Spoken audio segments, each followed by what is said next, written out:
Hallo, willkommen auf meinem YouTube-Kanal rund um den neuen Ford Focus MK4 2019.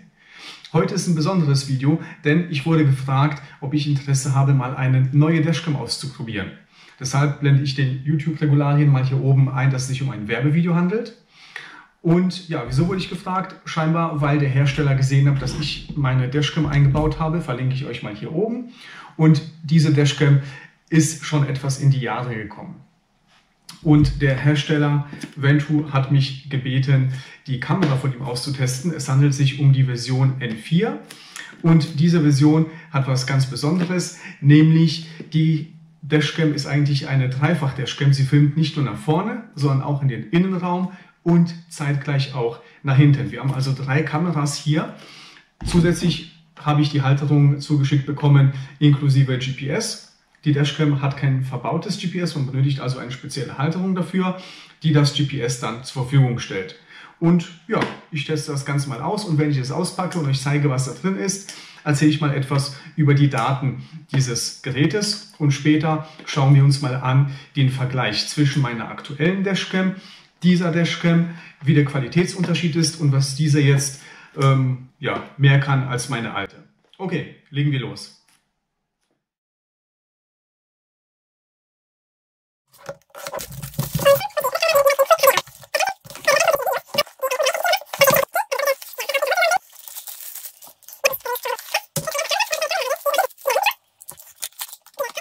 Also das ist der Inhalt der ganzen Verpackung.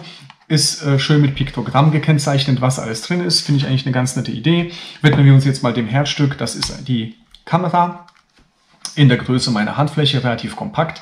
Verbaut ist ein Sony-Sensor und dieser nimmt mit 2K auf, also doppelter Full-HD-Auflösung 1440p. Und nach hinten nimmt die Kamera mit Full HD auf, inklusive Infrarotsensoren, damit man auch die Insassen bei Dunkelheit oder Dämmerung besser erkennen kann. Ja, hat eingebauten Beschleunigungssensor, also G-Sensor, damit auch bei einer Kollision dieser erkannt werden kann und das Videomaterial entsprechend so gekennzeichnet wird, dass es nicht mehr gelöscht wird. Ansonsten wird, wenn die Karte voll ist, immer wieder die älteste Datei überschrieben, also in sogenannten Loop-Verfahren wird das Ganze halt aufgenommen, um ja immer auch aufnehmen zu können, auch wenn die Karte mal voll sein sollte. Seitlich haben wir dann die Anschlüsse. Das ist einmal der Reset-Anschluss, dann die Kamera oder der Anschluss für die Rückfahrkamera, der Micro-SD-Slot. Hier solltet ihr eine SD-Karte verwenden, die mindestens U3 zertifiziert ist, also damit sie die Masse an Videomaterial von diesen 3 Kameras auch wirklich aufnehmen kann. Also sie muss schnell genug sein und die maximale Speicherkapazität beträgt 256 GB. Und wir haben hier noch einen HD-Out, damit wir auch das Ganze an den Fernseher anschließen können. Dadurch, dass wir hier einen Beschleunigungssensor haben, bietet die Kamera auch die Funktionalität einer Parkraumüberwachung an. Also wenn das Auto steht und parkt, könnt ihr weiterhin euer Auto überwachen lassen. Es hat auch eine Bewegungserkennung, sprich nicht nur, wenn das Auto berührt wird und geschüttelt wird, sondern auch, wenn vor dem Auto etwas passiert, kann man einstellen, dass die Kamera dann aufnimmt. Hinzu kommt dann als nächstes die Spannungsversorgung, ganz normal über Zigarettenanzünder. Hier als nettes Feature hat der Hersteller noch eingebaut, dass man zusätzlich einen USB-Anschluss hat, sprich auch wenn die Kamera mit Spannung versorgt wird, kann man weiterhin sein Handy laden. Eine Länge von 3,5 Metern. Und dann haben wir die hintere Kamera, nimmt auch in Full HD auf, kann man justieren, also so wie man es benötigt, inklusive einem Verbindungskabel. So sieht das Ganze dann nachher aus. Mit einer Länge von 6 Metern sollte also genug sein, um das Kabel schön im Auto verlegen zu können, so dass man es nicht mehr sieht. Ein kurzes Datenkabel noch, sowie auch die Halterung mit einem Saugnapf. Und hier hat der Hersteller mir den Saugnapf inklusive GPS zugeschickt. Der Unterschied ist ja minimal in der Größe, wie ihr seht. Oben steht noch GPS. Das wird benötigt, damit man auch die Geschwindigkeit erfassen kann und natürlich auch die Position. Somit kann man die Strecke, die man gefahren ist, dann nachher am Computer auch sehen. Okay, das war es eigentlich zu dem Inhalt des Paketes. Ich hätte gesagt, ich baue das Ganze jetzt im Auto. Zuerst mal rudimentär, einfach mal um zu checken, wie die Handhabung des Gerätes ist und wie es sich im Vergleich zu meiner aktuellen Dashcam schlägt. Schauen wir uns das Ganze jetzt mal an.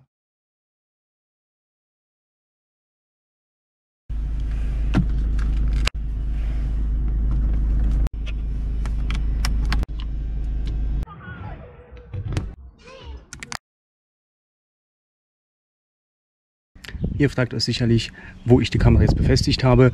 Dafür habe ich mir eine kleine Halterung gebaut aus einer alten Karte. Die habe ich weiß lackiert, entsprechend gebogen, so dass ich hier oben einhängen kann.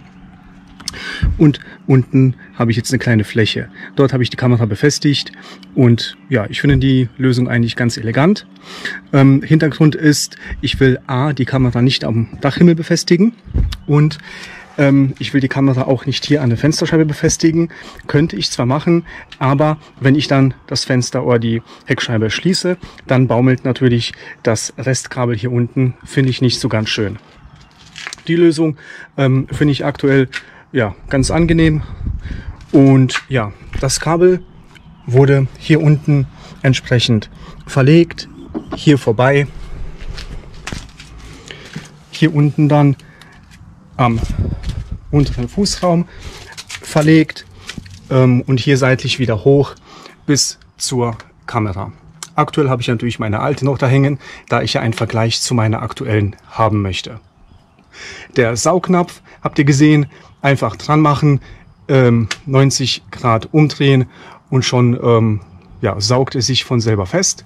Die Kamera wird einfach nur angeklipst, kann man auch wieder genauso einfach abnehmen. Und schauen wir uns zuerst mal das Menü an, was die Kamera alles bietet, bevor wir dann einen Vergleich zwischen meiner alten und dieser Kamera machen.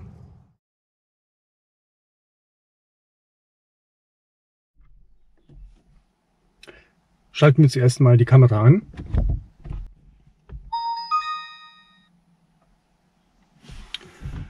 Wir werden gefragt nach der Sprache, die wählen wir hier aus mit den Knöpfen hier, Menü, OK, links, rechts und der Power-Button.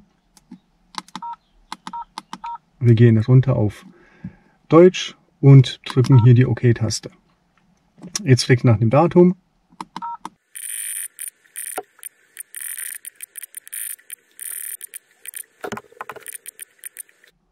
So, Datum ist eingestellt. Hier unten kann man auswählen, in welchem Datumsformat man das Ganze haben möchte. Also Tag, Monat und Jahr. Und die Uhrzeit, wir bestätigen hier oben mit OK. In welcher Geschwindigkeitseinheit aufgenommen werden soll.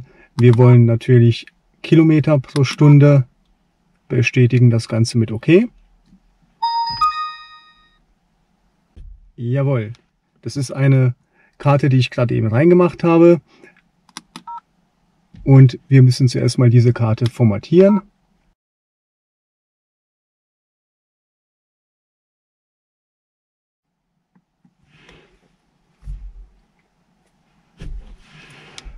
Super, das ging ja schnell.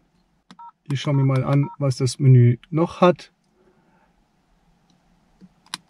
Ton kann man einstellen. Frequenz 50 oder 60 Hertz. Lassen wir mal 60 Hertz. Systeminfo. Die Software ist aktuell drauf.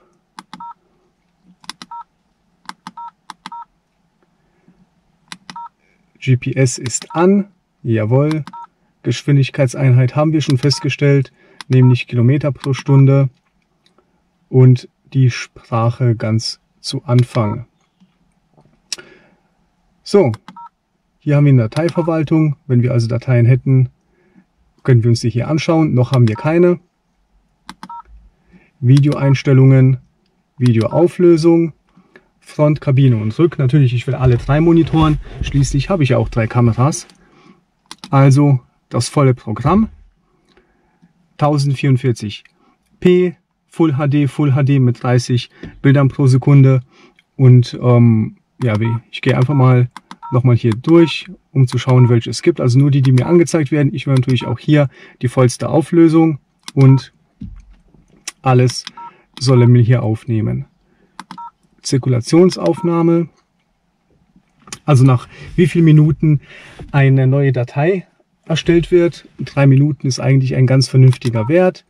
Können wir bestätigen, die Infrarot-LED soll automatisch eingeschaltet werden. Das sind hier seitlich die 4 für den Innenraum. Das ist auch soweit okay. Der G-Sensor, da kann man die Empfindlichkeit einstellen, hoch, mittel, niedrig oder aus. Sprich bei einem Unfall, wenn es zu einer Erschütterung kommt, dann wird natürlich diese Aufnahme, wie schon erklärt, als nicht zu löschen markiert, weil dann ist ja ein Ereignis passiert. Falls man jetzt über Schlaglöcher fährt und dieser G-Sensor löst aus, kann man hier die Stufe, die Empfindlichkeitsstufe entsprechend etwas niedriger setzen. Ich lasse sie auf der mittleren Stufe. Audiorekord, also ob auch die Audio aufgenommen werden soll, ja, soll er machen. Einen Parkmodus, Kollisionserkennung, Kollision plus Bewegungserkennung oder aus. Ich lasse jetzt mal auf beidem, Kollision und Bewegungserkennung.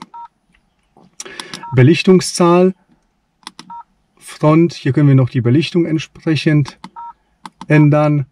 Lasse ich aber auf plus minus 0, so wie es die Standardeinstellungen sind. WDR an oder aus. Also ob das Sichtfeld ja, größer gemacht werden soll. Autokennzeichen-Einstellungen. Hier können wir unser Kennzeichen eingeben. Lasse ich jetzt mal leer zum Test. Stempel, was alles aufs Video drauf soll, Zeitstempel, der Ventru-Stempel, Autokennzeichen-Stempel, Geschwindigkeit und GPS-Stempel. Jawohl, soll er mir alles mal drauf machen. Gehen wir wieder zurück. Drehdarstellung, Frontkabine rück.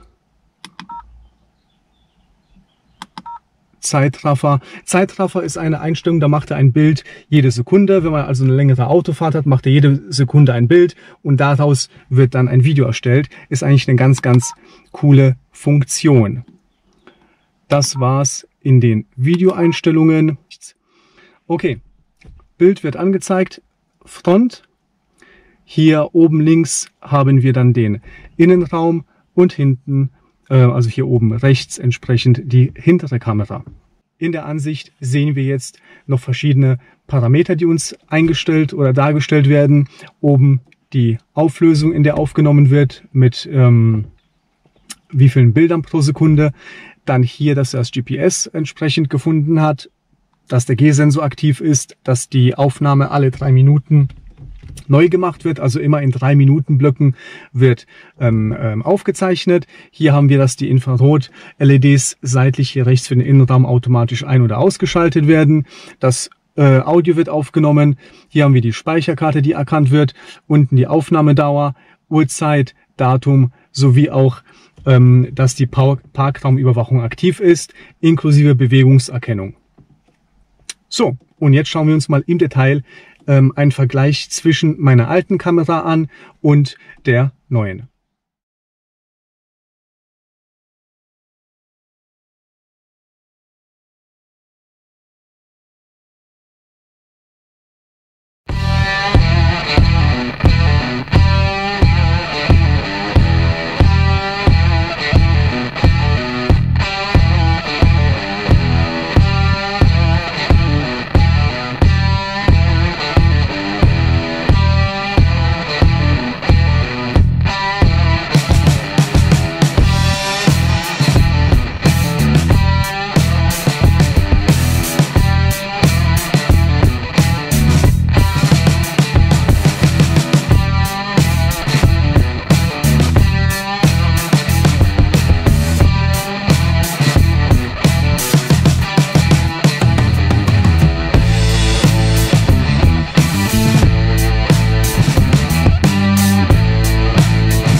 Laut GPS, ich sehe es leider nicht, weil da gerade auch die weißen Wolken drin sind, wo die Anzeige steht.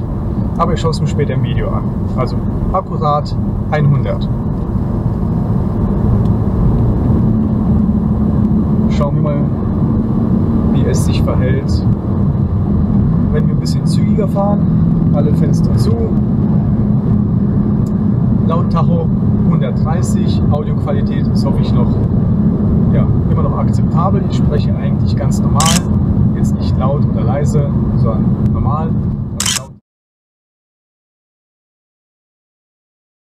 Und laut GPS, ich sehe es leider nicht, weil da gerade auch die weißen Wolken drin sind, wo die Anzeige steht. Aber ich schaue es mir später im Video an. Also akkurat 100. Schauen wir mal, wie es sich verhält, wenn wir ein bisschen zügiger fahren. Alle Fenster zu. Laut Tacho 130. Audioqualität ist, hoffe ich, noch immer noch akzeptabel. Ich spreche eigentlich ganz normal. Jetzt nicht laut oder leise, sondern normal. Also laut Tacho ganz genau 130. Und laut GPS, wie gesagt, sehe ich nicht, ist zu klein. Kann man sich später im Video mal anschauen.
Ja, das waren meine Eindrücke von der Kamera innerhalb eines Zeitraums von einer Woche. Ich hoffe, es war relativ gut zusammengeschnitten. Ist natürlich schwierig, das Ganze irgendwie kompakt und dennoch ein bisschen informativ und spannend zusammenzuschneiden für eine Dashcam, die ja eigentlich nur nach außen filmt und im besten Falle ja eigentlich nie zum Einsatz kommt, sondern nur bei einem Unfall, wenn der G-Sensor anschlägt. Somit hoffe ich, es war einigermaßen informativ und spannend zusammengeschnitten. Ich muss sagen, schon beim Zusammenschneiden des Videos habe ich gemerkt, dass der Qualitätsunterschied zwischen meiner aktuellen Kamera und dieser Kamera auf den Videos nicht ganz deutlich erkennbar ist. Wenn man sich die einzelnen Dateien wirklich separat auf dem PC anschaut, sieht man den Qualitätsunterschied direkt. Also der Qualitätsunterschied ist wirklich enorm. Da liegen Welten dazwischen, zwischen der aktuellen Kamera und diesem Ding hier. Also aktuell ist es so, ich habe das relativ lose verkabelt, so dass ich es wieder abmontieren kann. Außer natürlich die Kamera da hinten, die ist schon vernünftig verkabelt. Dennoch werde ich jetzt meine alte in Rente schicken und dieses Ding hier bei mir fest einbauen, weil ich einfach die Qualität super geil finde. Und inklusive dem Feature, dass man den Innenraum überwacht bekommt und natürlich die Kamera nach hinten schaut. Falls irgendwas passieren sollte, sieht man auch, was also hinten abgegangen ist. Coole Sache. Ich verlinke euch die Kamera unten in der Videobeschreibung. Der Hersteller war so nett und hat mir noch einen Rabattcode zugeschickt. Den verlinke ich euch auch unten. Spart ihr bei der Bestellung 30 €. Ist gültig bis Ende August. Somit kriegt ihr mehr oder weniger das GPS oder die GPS-Halterung eigentlich kostenlos, wenn ihr so möchtet. Ja, eine coole Sache. Ein etwas anderes Video hier auf meinem Kanal. Ich hoffe, es hat euch dennoch gut gefallen. Ja, wünsche euch wie immer einen schönen Tag und bis zum nächsten Mal. Ciao.